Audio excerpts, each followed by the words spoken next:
C'est désormais une piste sérieusement envisagée. De la ministre du Travail à celui des Finances, rendre les allocations chômage dégressives est une option de moins en moins taboue. Il faut un dispositif qui accompagne le chômeur, qui le soutienne, mais aussi qui l'incite à reprendre le travail. Concrètement, aujourd'hui en France, une personne au chômage peut toucher jusqu'à 75% de son ancien salaire brut pendant 2 ans au maximum. Rendre ces allocations dégressives, cela signifie que plus on reste longtemps au chômage, moins on touche d'argent.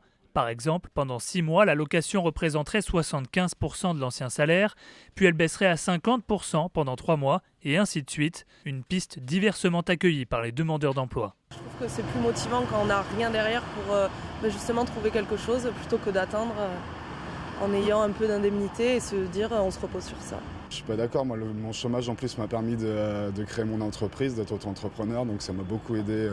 Du côté de certains syndicats, chez Pôle emploi, on s'inquiète d'une mesure qui stigmatise les chômeurs. On fait le choix de faire payer directement les demandeurs d'emploi au détriment de leur vie de famille, au détriment de leur niveau de vie. Et pour nous, ça n'est pas acceptable. Le dispositif a été testé en France entre 1992 et 2001, sans réel effet constaté sur le retour à l'emploi.